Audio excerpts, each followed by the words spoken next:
Shalom para jemaat yang terkasih di dalam Tuhan Yesus Kristus, dimanapun jemaat mengikuti ibadah online ini.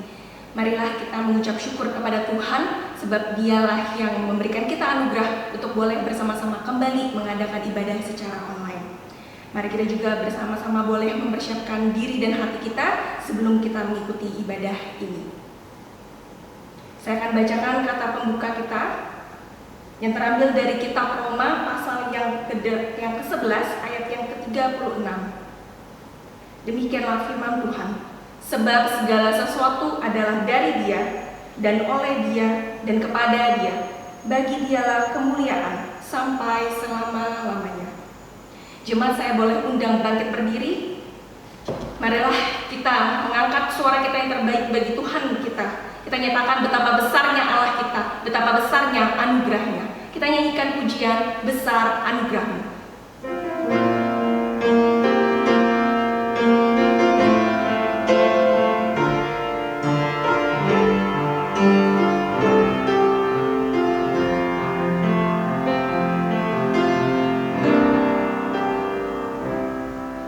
Ku ada sebagaimana ku ada, berdiri menghadap tatamu Bapa. Semua karena anugerah-Mu yang telah selamatkanku. Ku hidup dalam segala kelimpahan, ku layak untuk melayani Tuhan. Semua karena anugerah-Mu tercurah bagiku. Katakan besar anugerah-Mu, besar anugerah-Mu, berlimpah kasih-Mu, semakin hari semakin bertambah. Besar anugerah-Mu, katakan besar anugerah-Mu, besar anugerah-Mu, berlimpah kasih-Mu, semakin hari semakin bertambah. Besar anugerah-Mu.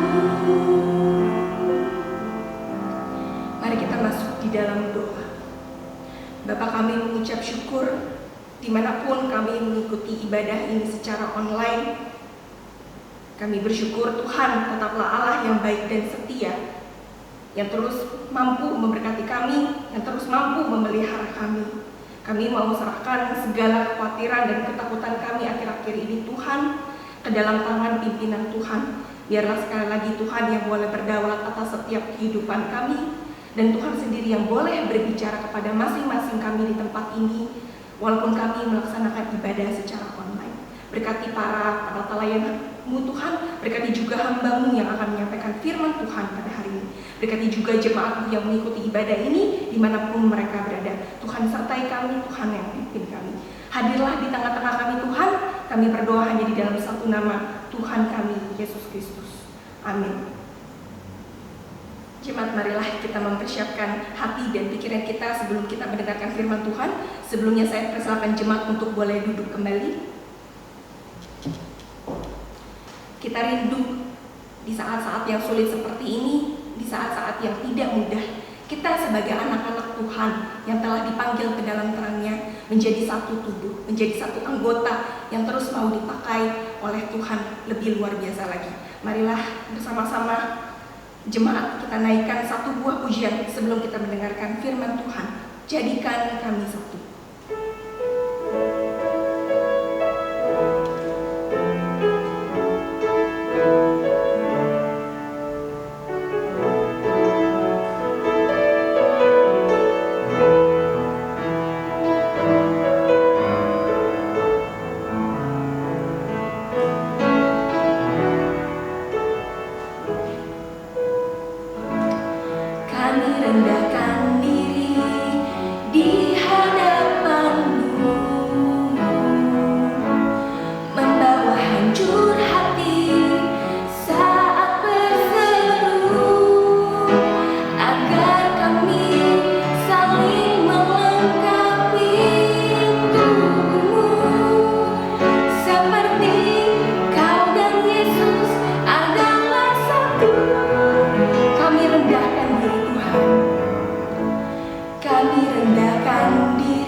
oleh Ibu Pendeta Melisa. Waktu dan tempat saya persilahkan. Selamat pagi Bapak Ibu sekalian. Kita bertemu lagi di ibadah online. Sudah lama rasanya kita tidak beribadah bersama di gereja. Kita bersyukur dengan kemajuan teknologi membuat kita tetap bisa terkonek secara spiritual. Baik, sebelum kita membaca firman Tuhan, kita akan berdoa terlebih dahulu. Bapa yang mengasihi setiap kami sungguh bersyukur Engkau telah membawa kami boleh ada sampai pagi ini. Kami berterima kasih untuk perlindungan, kemurahan, anugerah yang Tuhan berikan bagi kami. Tuhan, kami sebentar akan merenungkan firman-Mu. Sapa hati kami yang sudah sekian lama tidak beribadah bersama-sama di gereja bersama dengan umat Tuhan. Biarlah ya Tuhan, kami tetap dipersatukan dengan Engkau di dalam roh kami. Berfirmanlah ya Tuhan, karena kami siap untuk mendengar. Hanya di dalam nama Tuhan Yesus Kristus kami berdoa. Amin. Pagi ini tema yang akan kita renungkan yaitu kemuliaannya diperlihatkan. Kemuliaan Tuhan diperlihatkan. Bapak Ibu sekalian, adakah Tuhan di tengah COVID-19? Karena ada begitu banyak orang yang kehilangan orang yang dikasihi, kehilangan harta bendanya, kehilangan orang yang begitu dekat secara bersamaan, sehingga mereka mempertanyakan, adakah Tuhan di tengah-tengah COVID-19 ini? Saudara-saudara, justru kita melihat bahwa Tuhan pada saat seperti ini dicari orang dari berbagai belahan dunia. Kita melihat di berbagai negara, apakah itu di Portugal ataukah di Italia. Kita melihat mereka memohon perlindungan daripada Tuhan di berbagai tempat secara bersamaan, minta sekali lagi pertolongan Tuhan, dan sudah pasti mereka juga mohon pengampunan dosa. Saudara, justru kita melihat bagaimana Tuhan menyentuh hati mereka, berbicara kepada mereka, dan kita melihat bagaimana kemuliaan Tuhan dinyatakan. Saudara-saudara, pagi ini saya mengangkat khotbah saya dari kitab Ester. Sebab saya melihat banyak sikap yang hampir mirip dengan sikap kita sekarang ini, khususnya pada tokoh-tokoh yang ada di kitab Ester. Juga apa yang Allah lakukan di tengah-tengah situasi yang mencekam. Saudara, yang pertama kita akan melihat tokoh Haman. Saya akan bacakan dari Ester pasal 3 ayat yang 1. Sesudah peristiwa ini, maka Haman bin Hamedata, orang Agag, dikaruniailah kebesaran oleh Raja Ahasiweros, dan pangkatnya dinaikkan, serta kedudukannya ditetapkan di atas semua pembesar yang ada di hadapan Baginda. Saudara, Haman dinaikkan, kedudukannya dikatakan di atas semua pembesar yang ada di kerajaan pada saat itu.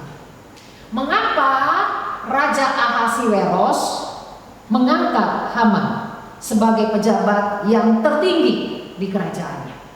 Saya berpikir sudah pasti Haman adalah seorang yang cerdas. Dia bisa melakukan tugasnya dengan baik. Dan sudah pasti dia juga adalah orang yang tahu apa yang paling disenangi, yang disukai, yang diinginkan oleh Raja Ahasiweros.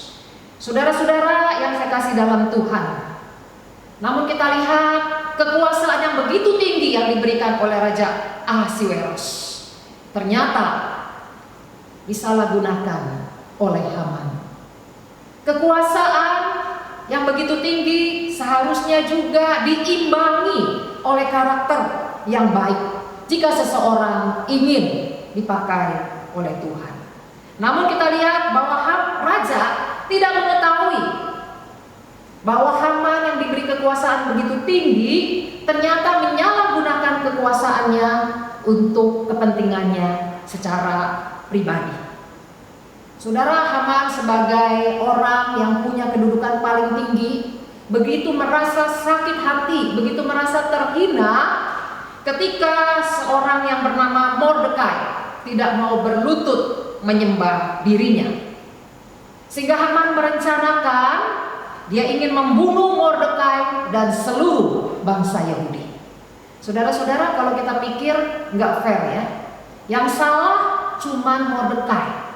Tapi kenapa Haman ingin menghabisi seluruh bangsa Yahudi, ingin membunuh semua orang Yahudi yang ada di Media Persia waktu itu di Susa?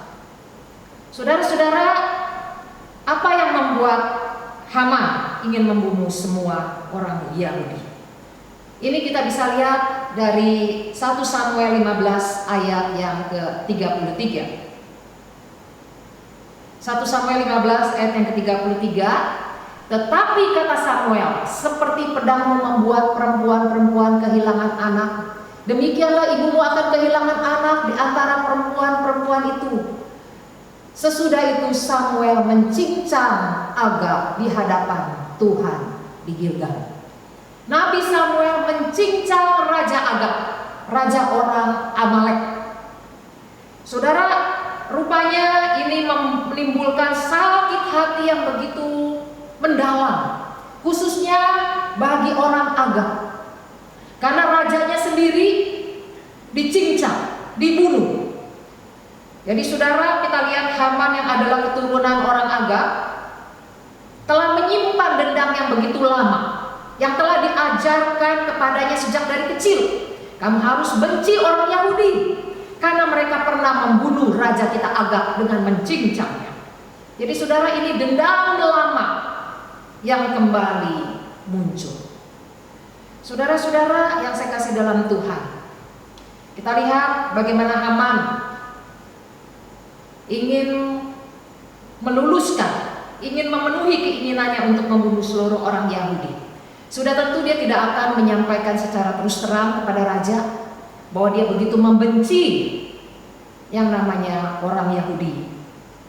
Saudara, kalau kita lihat dari kitab Ester pasal 3 ayat yang ke-8, maka sembah Haman kepada Raja Ahasiweros, ada suatu bangsa yang hidup tercerai-berai dan terasing di antara bangsa-bangsa di dalam seluruh daerah kerajaan tuanku, dan hukum mereka berlainan dengan hukum segala bangsa, dan hukum raja tidak dilakukan mereka, sehingga tidak patut bagi raja membiarkan mereka leluasa.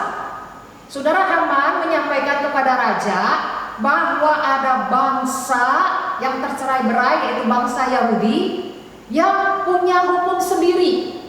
Bukan cuma itu, tapi mereka tidak taat kepada hukumnya Raja Ahasiweros. Saudara, sehingga Haman mengatakan orang seperti ini seharusnya tidak dibiarkan sebebas-bebasnya ada di negara kita. Saudara, Haman belum menyampaikan keinginannya untuk membunuh bangsa Yahudi. Saudara, sampai di ayat yang ke-9, apa yang kita dapati Ester pasal 3 ayat yang ke-9? Jikalau, luar biasa sekali, dia tidak mengatakan raja harus.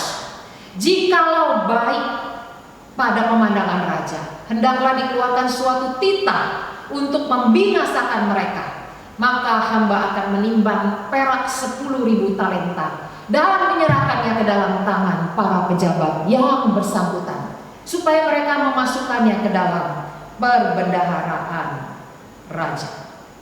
Saudara, siapa yang tidak tergiur ketika dikatakan cukup setujui ya perintah ini untuk membinasakan orang-orang Yahudi, maka nanti dia akan mendapatkan 10.000 talenta perak. Kalau kita, mata uang kita tidak seperti itu, sehingga kita tidak mengerti ya. 10.000 talenta perak itu sama dengan 375 ton perak. Jumlah uang yang banyak sekali. Ternyata saudara, raja yang begitu kaya raya, ya, begitu tergiur Kepengen dia uangnya tambah banyak. Ya, manusia begitu tidak puas ketika dia mendapatkan sedikit, tidak puas, ingin lagi, sudah kaya pun tetap ingin lagi dan ingin lagi. Saudara-saudara, hati raja begitu luluh. Ya, waktu dinyatakan kasnya itu akan bertambah banyak. Saudara-saudara, sehingga kita juga membenarkan, wajar bukan kalau saya juga pengen duit, raja aja yang kaya raya kepingin duit. Manusiawi bukan? Tapi saudara, perlu kita pertanyakan. Memang setiap orang membutuhkan uang. Tapi dari mana kita mendapatkan uang tersebut? Saudara, Haman hanya berpikir kalau pembunuhan bangsa Yahudi itu bisa berjalan dengan baik, maka dengan mudah dia akan mendapatkan perak-perak dari orang Yahudi. Jadi dengan cara membunuh, lalu dia mengambil perak-peraknya, ya, jadi dia tidak mengeluarkan dari koceknya sendiri, dari rekening banknya sendiri. Saudara, apakah yang dilakukan oleh Haman ini halal atau halal? Ya, halal atau halal? Yang sudah pasti adalah tidak halal. Sampai di sini kita belajar, Haman adalah gambaran seorang yang serakah. Sebab dia tidak mau mengeluarkan uangnya sedikit pun, padahal itu untuk kepentingannya. Haman juga adalah seorang yang begitu mementingkan diri sendiri, begitu egois, sehingga dia memakai segala cara. Ya, membunuh pun juga dia berani lakukan. Dan dia juga adalah seorang yang sombong. Dan dia berpikir pasti apa yang dia rencanakan berhasil. Saudara-saudara, saya melihat akhir-akhir ini ada banyak Haman-Haman di zaman modern. Khususnya di tengah situasi bangsa kita yang sedang menderita.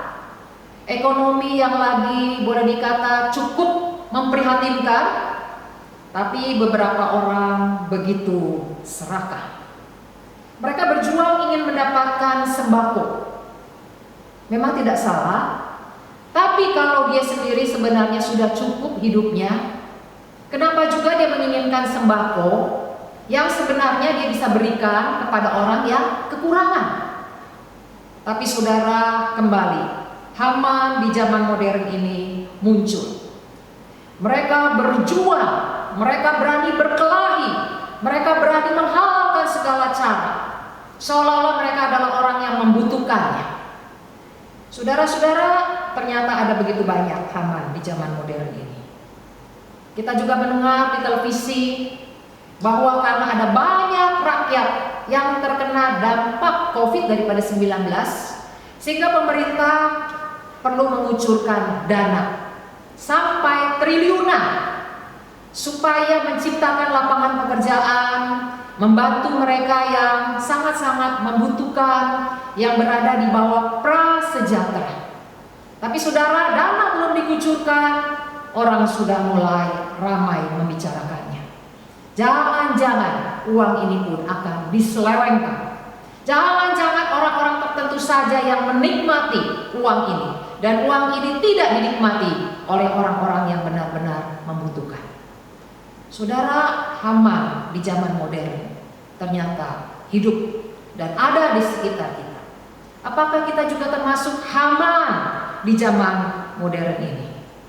Saya berpikir saat ini bukan saatnya bagi kita untuk menabung.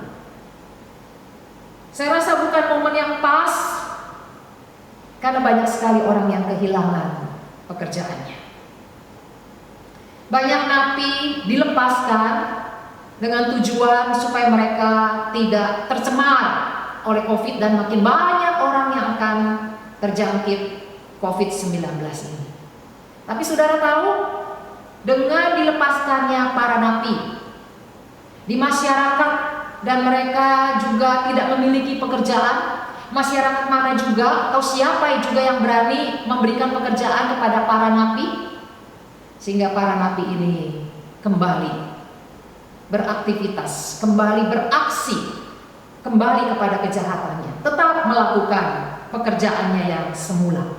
Yang curanmor tetap melakukan pencurian mobil dan motor. Saudara-saudara, mari kita kembali belajar supaya kita tidak menjadi seperti Haman di zaman modern yang hanya memikirkan kepentingan diri sendiri saja. Seringkali kita berpikir yang penting tabungan saya cukup nih untuk sampai nanti ya kalau di bulan Agustus atau September COVID-nya berakhir. Yang penting saya nih sehat, saya aman-aman. Saya berpikir bukan itu yang Tuhan inginkan. Kalau kita hanya sebatas itu, saudara, saya berpikir kita sama seperti Haman di zaman modern ini. Kita harap tidak ada lagi orang yang mencuri masker untuk dijual atau menimbun barang, ya, mengingat harga barang menjelang Lebaran, harga barang akan naik. Ada banyak pedagang mulai memikirkan bagaimana mendapatkan keuntungan yang sebesar-besarnya. Saya berpikir bukan saatnya untuk menabung. Kalau kita sudah bisa bertahan melewati situasi ini, sudah seharusnya kita bersyukur. Kita tidak perlu punya planning yang macam-macam, karena belum tentu apa yang kita rencanakan itu terjadi. Ketika situasi sudah kondusif, baru kita memikirkan apa yang kita rasa baik untuk kita lakukan. Bapak Ibu yang saya kasih dalam Tuhan, apakah kita termasuk Haman di zaman modern ini? Saudara, ada satu tokoh yang hidupnya berkontradiksi dengan Haman, yaitu tokoh Ester. Saya bacakan dari Ester pasal 4 ayat yang ke-16. Pergilah, kumpulkanlah semua orang Yahudi yang terdapat di Susan dan berpuasalah untuk aku. Janganlah makan dan janganlah minum 3 hari lamanya, baik waktu malam, baik waktu siang. Aku serta dayang-dayangku pun akan berpuasa demikian. Dan kemudian aku akan masuk menghadap raja. Sungguh pun berlawanan dengan undang-undang. Kalau terpaksa aku mati, biarlah aku mati. Saudara, Ester mengajak semua orang Yahudi berpuasa. Bukan supaya mereka makin kurus, tapi memohon kepada Tuhan untuk keselamatan nyawa mereka masing-masing, dan juga secara khusus untuk Ester yang akan menghadap raja. Saudara, Ester ingin semua orang melakukan bagiannya, bukan hanya dia saja. Ester menghimbau semua orang Yahudi berseru-seru di hadapan Tuhan. Ester juga akan melakukan bagiannya, yaitu menghadap Raja Ahasiweros. Aku akan masuk menghadap raja. Apakah ini satu tugas yang ringan? Saudara-saudara, tugas ini sungguh bukan tugas yang mudah. Karena kita tahu bahwa tugas ini adalah tugas yang sangat beresiko, karena taruhannya adalah nyawa Ester sendiri. Ester tidak boleh menghadap raja dengan sesantainya, dengan seenaknya kapanpun. Kalau raja tidak memanggilnya, Ester tidak boleh menghadap kepada raja. Raja dapat memberi hukuman mati kalau Ester melanggar apa yang telah ditetapkan oleh aturan. Saudara-saudara, sudah 30 hari raja tidak memanggil Ester. Oleh karena itu Ester berkata, doa puasa, sama-sama memohon kepada Tuhan. Setelah kita memohon kepada Tuhan, aku lakukan tugasku. Aku akan masuk menghadap raja, walaupun raja belum memanggil aku. Kalau raja menganggap sikap saya ini melawan hukum, saya siap mati. Kalau terpaksa aku mati, biarlah aku mati. Saudara, Ester bukan ingin mati konyol. Ester pikir-pikir, tapi dia tahu kalau dia tidak menghadap kepada raja, maka bangsanya akan kehilangan nyawanya. Saudara-saudara, Tuhan tidak minta kita seperti Ester, mengorbankan nyawa kita secara konyol, tidak memakai APD, tidak memakai masker, ya. Kita tidak ditempatkan di garda terdepan, tapi ada begitu banyak dokter yang ditempatkan di garda terdepan, meskipun mereka sudah begitu hati-hati, taruhannya juga adalah nyawa mereka. Saudara, Tuhan merindukan Esther pada zaman ini. Kita juga dipanggil untuk berkorban bagi sesama. Adakah kita tetap melakukan panggilan kita sebagai anak Tuhan untuk menjadi berkat bagi sesama? Memang ada materi yang kita korbankan. Saudara, saya sadar ada beberapa jemaat yang juga terkena dampak daripada COVID-19. Ada yang juga kehilangan sebagian penghasilannya, mungkin biasanya mendapatkan sekian, tapi karena adanya COVID maka mereka kehilangan penghasilannya, usahanya menjadi sepi. Namun panggilan untuk menjadi berkat tetap kita bisa lakukan. Kita bisa lakukan sebatas kemampuan kita. Apa yang kita lakukan di tengah COVID-19? Apakah kita tidak berbuat sesuatu? Karena kita begitu dikuasai oleh kekhawatiran kita. Apakah kita mulai menghitung uang kita cukup untuk beberapa bulan ke depan? Saya pikir itu satu hal yang wajar yang kita bisa lakukan. Saya juga mulai menghitung uang. Apakah uang yang ada di tabungan cukup untuk membiayai anak-anak panti beberapa bulan ke depan? Tapi saya tidak ingin kekhawatiran itu menguasai. Ketika ada seseorang yang memang sangat-sangat membutuhkan, maka kami para pengurus tidak menggunakan matematika kami, tidak memakai matematika kami. Pasti kalau memberi itu akan berkurang. Tapi kami memakai iman kami. Kami tidak memakai optimis. Oh, optimis saja, pasti bisa, pasti bisa. Tapi kami percaya, kami beriman Tuhan akan membantu. Karena kita tidak menghambur-hamburkan uang, karena kita memberikannya kepada orang yang benar-benar membutuhkan. Saudara, adakah kita juga seperti Esther dan orang-orang Yahudi pada saat itu? Adakah kita juga bergumul apa yang kita bisa lakukan? Saudara-saudara, kalau kita tidak melakukan panggilan kita sebagai anak-anak Tuhan, kita mengecewakan hati Tuhan. Karena Tuhan menciptakan kita agar kita boleh menikmati Dia dan memuliakan Dia. Saudara-saudara yang saya kasih dalam Tuhan, mari kita melakukan apa yang kita bisa lakukan untuk memuliakan Tuhan. Saudara, kita bersyukur gereja kita juga sudah menyediakan beberapa paket sembako untuk dibagikan kepada yang membutuhkan. Biarlah ini juga boleh memuliakan Tuhan.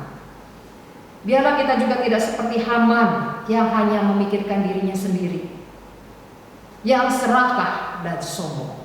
Kiranya perenungan firman Tuhan pada pagi ini kembali mengingatkan kita bahwa kemuliaan Tuhan sedang dinyatakan. Dan Tuhan mau kita sebagai anak-anaknya berbahagia melakukan tugas dan panggilan kita, sehingga Tuhan dipermuliakan melalui apa yang kita kerjakan. Amin. Kita berdoa. Bapa di surga, saat ini kami datang, Kau mengingatkan kami. Di tengah-tengah situasi yang seperti ini, biarlah ya Tuhan kami bukan menjadi orang yang egois, yang serakah, yang sombong, yang hanya memikirkan rencana, kepentingan, urusan, keamanan, kesehatan kami. Tuhan, Haman pun tidak mendapatkan apa yang dia impikan. Kami mau belajar Tuhan. Di tengah-tengah situasi seperti ini, kami mau belajar seperti diri-Mu yang sudah Engkau korbankan di kayu salib. Sebagai pengikut Tuhan, kami juga mau belajar seperti Esther yang mau berkorban bagi bangsanya. Tuhan, tolong kami juga ingin bergumul apa yang perlu kami lakukan untuk memuliakan Engkau di dalam kehidupan kami. Inilah panggilan gereja-Mu Tuhan. Ketika kami tidak lagi bisa berkumpul di gedung gereja, kami tidak lagi bisa melakukan program-program, kegiatan-kegiatan, namun bukan berarti panggilan kami sebagai garam dan terang dunia pun ikut berhenti. Bantu kami supaya kami boleh mencapai apa yang sudah Engkau tetapkan. Tujuan Engkau menciptakan kami, menikmati Tuhan dan memuliakan Tuhan melalui apa yang kami kerjakan. Inilah doa kami, hanya di dalam nama Tuhan Yesus kami berdoa. Amin.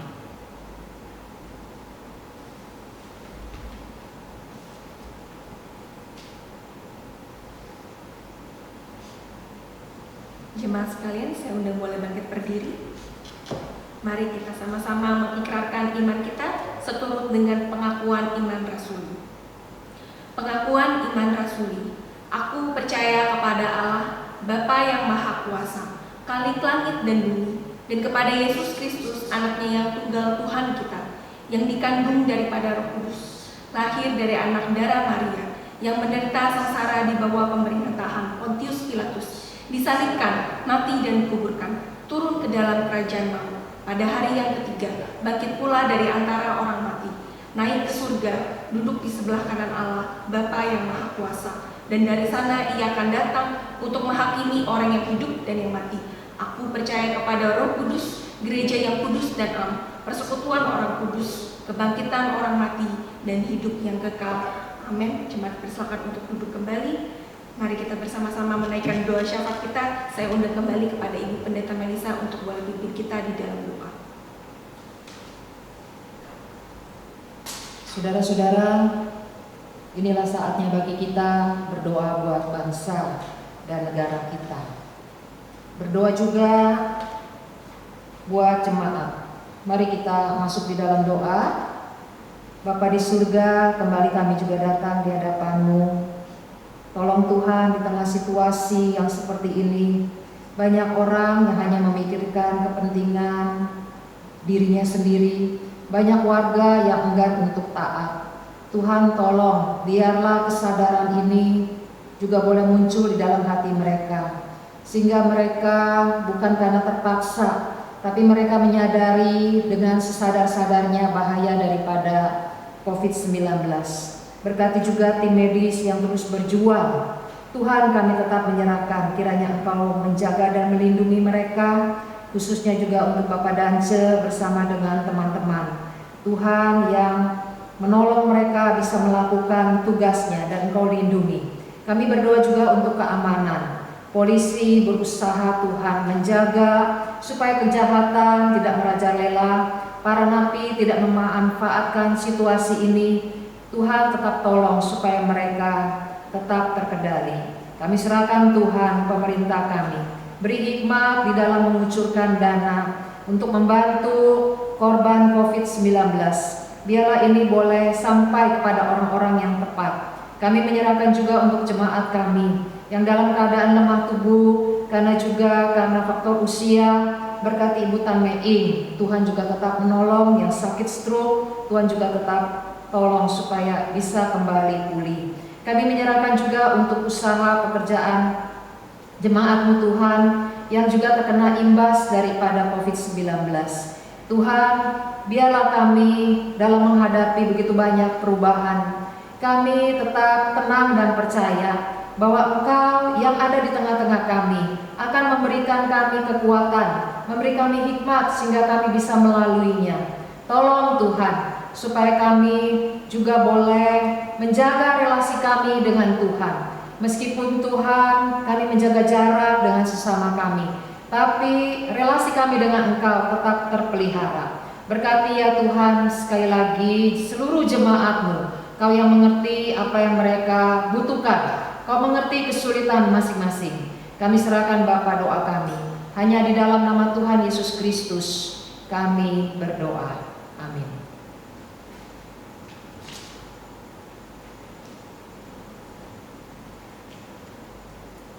Jemaat, marilah kita persiapkan persembahan kita yang terbaik bagi Tuhan.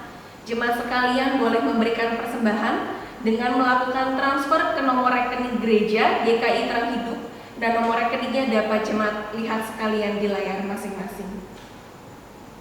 Marilah sambil kita melakukan persembahan, kita nyanyikan pujian persembahan kita dari KPPK nomor 326, Jadikan Aku Saluran Berkat.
mari kita sama-sama masuk di dalam doa persembahan. Bapa, kami mengucap syukur untuk firman Tuhan yang boleh kami dengar. Biarlah ketika di masa-masa sulit seperti ini, kami tetap boleh terus mengandalkan iman kami kepada Tuhan. Kami terus memelihara iman kami, sebab kami tahu Engkau adalah Allah yang menyertai dan memelihara kami. Biarlah iman kami tidak goyah Tuhan, tapi terus diperteguh, dikuatkan, dan dikokohkan dalam keadaan yang sulit. Kami tahu Tuhan, ketika keadaannya sulit, justru saat itulah proses pemurnian daripada iman kami justru ditunjukkan dan dibuktikan. Biarlah cinta kasih kami kepada Tuhan tidak luntur di dalam masa-masa sulit kami. Kami juga berdoa Tuhan untuk persembahan kami. Biarpun banyak sekali orang-orang yang terdampak dari COVID-19, banyak yang kehilangan pekerjaan Tuhan, mungkin juga bisnis omsetnya menurun, tapi kami percaya Engkau Tuhan yang terus memelihara kehidupan kami. Biarlah kami terus memelihara iman kami di dalam Engkau Tuhan. Kami percaya Engkau adalah Allah yang berkuasa. Biarlah Tuhan sekali lagi persembahan ini boleh dipakai untuk pekerjaan Tuhan, khususnya di masa-masa COVID-19 ini. Terima kasih Tuhan, terpujilah nama-Mu. Di dalam nama Tuhan Yesus kami berdoa. Amin. Jemaat persilakan duduk kembali. Jemaat, kita akan mengakhiri ibadah online kita pada hari ini. Saya undang jemaat boleh kembali bangkit berdiri. Kita mungkin tidak tahu hari esok. Kita mungkin tidak tahu apa yang akan terjadi. Kita tidak tahu kapan pandemi ini akan berakhir. Tapi satu yang perlu kita tahu, bahwa Tuhan memelihara kita. Bahwa kita mempercayakan hidup kita kepada Sang Pencipta dan sumber pengharapan dan kekuatan yang benar.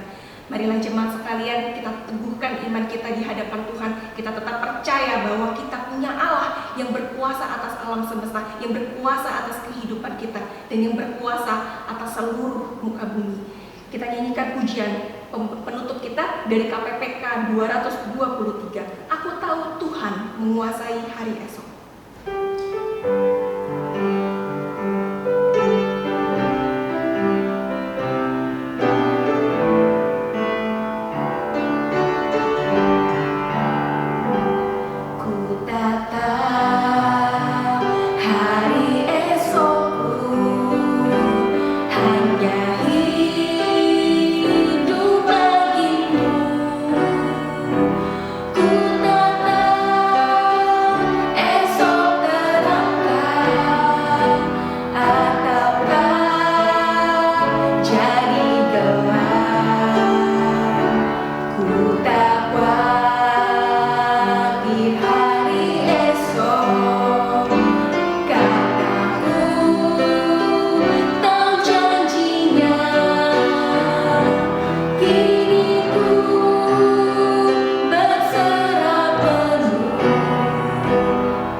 Dalam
saudara-saudara yang dikasihi Tuhan, arahkanlah hatimu kepada Tuhan dan terimalah berkat Tuhan. Kasih kemurahan, cinta kasih Tuhan, perlindungan Tuhan, pimpinan, kebaikan Tuhan, kiranya kita boleh rasakan di tengah-tengah situasi seperti ini. Kita tetap boleh melihat bahwa Tuhan berkarya di dalam kehidupan kita, mencukupkan segala kebutuhan kita. Dan juga kita boleh berbagi kepada sesama kita, sehingga kemuliaan Tuhan semakin dinyatakan di tengah-tengah situasi seperti ini. Tuhan memberkati engkau. Tuhan sekali lagi menguatkan engkau dari sekarang sampai selama-lamanya. Amin.